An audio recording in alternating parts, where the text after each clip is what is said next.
कहानी शुरू होती है क्रिप्टोन नाम के एक एडवांस्ड प्लैनेट से जो तबाह होने वाला है। वहां जोरेल सुपरमैन के असली पिता और उनकी पत्नी के घर एक बच्चा पैदा होता है, कल-एल। क्रिप्टोन पर सालों बाद कोई बच्चा कुदरती तौर पर नेचुरली पैदा हुआ था। क्रिप्टोन के बचे हुए रिसोर्सेज को बचाने के लिए जनरल जोड वहां के हुक्मरानों के खिलाफ बगावत रिबेलियन कर देता है। जोरेल को पता है कि प्लेनेट खत्म होने वाला है, इसलिए वो क्रिप्टॉन का पूरा जेनेटिक कोडेक्स, क्रिप्टोनियंस का डीएनए डेटा कल-एल के सेल्स में डाल देते हैं और यूज एक स्पेसशिप के जरिए अर्थ धरती भेज देते हैं। जोड गुस्से में जोरेल को मार देता है, लेकिन तभी उसे और उसके साथियों को कैद करके फैंटम जॉन भेज दिया जाता है। इसके तुरंत बाद क्राइप्टन ब्लास्ट हो जाता है। कल-एल का स्पेसशिप अमेरिका के एक छोटे से गांव स्मॉल विले में गिरता है। उसे जोनाथन और मार्था केंट नाम के एक भले किसान पति पत्नी पाते हैं। वो उसका नाम क्लार्क केंट रखते हैं। धरती के सन, सूरज और एटमॉस्फेयर की वजह से क्लार्क के पास सुपर पावर्स आ जाती हैं, जैसे एक्सरे विजन, सुपर स्ट्रेंथ और रून पार सब कुछ सुनने की ताकत। बचपन में क्लार्क इन पावर से डरता है, लेकिन उसकी माँ यूज कंट्रोल करना सिखाती है। एक इमोशनल मूड।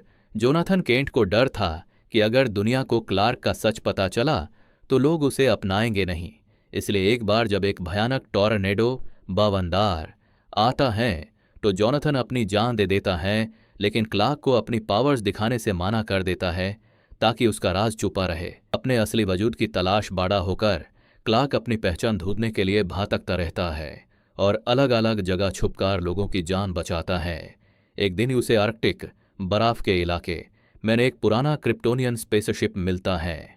वहां उसे अपने असली पिता जोरेल की होलोग्राम सोल मिलती है, जो यूस बताती है कि वो कौन है, यूस अर्थ पर क्यों भेजा गया था।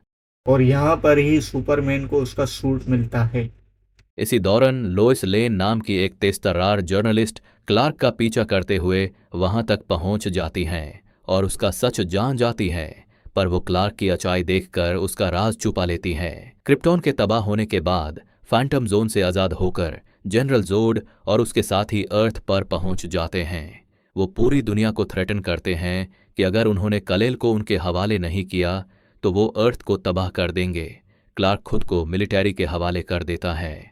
जोड का असली प्लान ये होता है कि वो अर्थ को एक मशीन, वर्ल्ड इंजन के जरिए बिल्कुल क्राइप्टन जैसा बना दे, जिससे यहाँ के सारे इंसान मर जाएंगे और एक नया क्राइप्टन बनेगा। फाइनल बैटल क्लार्क, जो अब सुपरमैन बन चुका है, जोड के इस प्लान के खिलाफ लड़ता है। मिलिट्री की मदद से सुपरमैन यूएस वर्ल्ड इंजन को तबाह कर देता है और जोड के बाकी साथियों को वापस फैंटम जोन में भेज देता है, लेकिन जनरल जोड अकेला बच जाता है। वो गुस्से में पागल हो जाता है क्योंकि उसकी नए क्राइप्टन की उम्मीद टूट चुकी होती है। वो कसम खाता है कि वो हर एक इंसान को मार देगा। मेट्रोपोलिस शहर में और फिर जोड और सुपरमैन की एक भयानक लड़ाई होती है, जिसमें आधा मेट्रोपॉलिटन शहर तबाह हो जाता है। जोड और सुपरमैन लड़ते लड़ते एक स्टेशन पहुंच जाते हैं। जोड अपनी हीट विजन आंखों से निकलने वाली लेजर से एक मासूम परिवार को मारने वाला होता है। सुपरमैन उसे रुकने के लिए कहता है, पर जोड नहीं मानता। कोई और रास्ता न देखकर सुपरमैन को मजबूरन जोड की गर्दान तोड़नी पड़ती है। जोड को मारने के बाद सुपरमैन बहुत रोता है, क्योंकि वो उसकी अपनी प्रजाति स्पीसीज का आखिरी जिंदा शख्स था। कहानी का अंत दुनिया को बचाने के बाद क्लार्क केंट एक नया रास्ता चुनता है। वो डेली प्लेनेट नाम के न्यूज़पेपर में एक मामूली रिपोर्टर की नौकरी शुरू करता है, ताकि वो दुनिया की खबरों के करीब रह सके और ज़रूरत पड़ने पर बिना किसी को शक हुए सुपरमैन बनकर लोगों की मदद कर सके। लोइस लेन उसे देखकर मुस्कुराती है और कहती है, वेलकम टू द प्लैनेट।